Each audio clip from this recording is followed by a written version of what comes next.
আমি চ্যালেঞ্জ করে বলতে পারবো এর চেয়ে সুন্দর ফুল আপনি আপনার লাইফে আগে কখনো দেখেননি। আসসালামু আলাইকুম। আজ থেকে প্রায় 5 মাস আগে এই ফুল গাছগুলো এখানে লাগানো হয়েছিল। লাগিয়েছিলাম মূলত আমরাই, কিন্তু আমাদের মুদিরের তা পছন্দ হয় নাই, কারণ ফুল গাছগুলো নাকি ফাঁকা ফাঁকা ছিল। তাই মুদির বলছিল যে ফুল গাছগুলো আরো ঘন করে লাগাতে, মানে এই লাইনগুলোর ভিতর দিয়ে আরো ফুল গাছ লাগাতে হবে। মুদির যেহেতু অর্ডার দিয়েছে তো আমাদের ঠিক তাই করতে হবে। এজন্য আমাদের নার্সারি থেকে প্রায় 45 কার্টন ফুল ভরে নিয়েছি। আর এক একটা কার্টনের মধ্যে 25টা করে ফুল থাকে, তো সেই হিসাবে প্রায় 1125টা ফুল হবে। যাই হোক, তারপর আরবিয়া দিয়ে ফুল গাছগুলো নার্সারির বাহিরে নিয়ে যাওয়া হচ্ছে। এরপর একটা গাড়ি এসে ফুলগুলো সহ আমাদের নিয়ে যায় সেই জায়গায় ফুল গাছগুলো লাগানোর জন্য। ওইখানে যাওয়ার পর ইতিমধ্যেই অনেকগুলো ফুল গাছ দেখতে পাচ্ছেন লাগিয়ে ফেলেছি, আরো কিছু ফুল লাগানোর জন্য লাইন করে রেখে দিয়েছি। দেখুন এখানে কত হাজার হাজার ফুল আগেই লাগানো হয়েছিল, তারপরও এখানে আরো এত ফুল গাছ লাগানো হচ্ছে। তার মূল কারণটা হলো এখানে বলদিয়ার নতুন অফিস চালু করা হয়েছে, তাই এখানে প্রত্যেক শুক্রবার পার্টি করা হবে, মানে আমাদের বাংলাদেশে যেরকম মেলা হয় ওই রকমই আর কি। এই কারণেই মূলত এত ফুল গাছ এই একই জায়গায় লাগানো হচ্ছে, যাতে জায়গাটা দেখতে সুন্দর লাগে। আর জায়গাটা 5 মাস পর কেমন হয়েছে তা দেখতে পারবেন ভিডিওর শেষে। যাই হোক, ফুল গাছগুলো যেখানে লাগানো হবে সেখানে থেকে ফুলের কার্টনগুলো নামিয়ে দিয়ে গেছিল একটু দূরে, যার কারণে ফুলের কার্টনগুলো হাতে করে নিতে হচ্ছিল।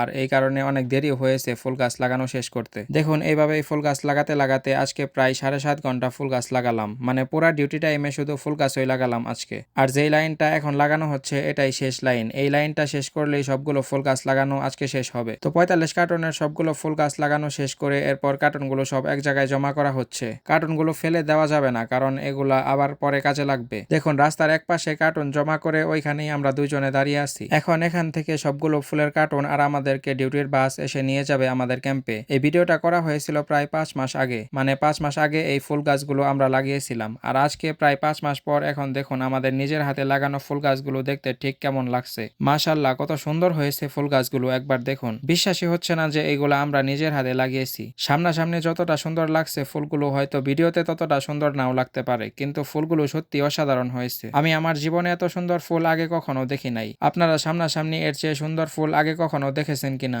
দেখে থাকলে কমেন্ট করে জানাতে পারেন। তো সবাই ভালো থাকবেন আর আমাদের জন্য দোয়া করবেন যেন আমরা সামনেও এরকম সুন্দর সুন্দর কাজ করে যেতে পারি ইনশাআল্লাহ।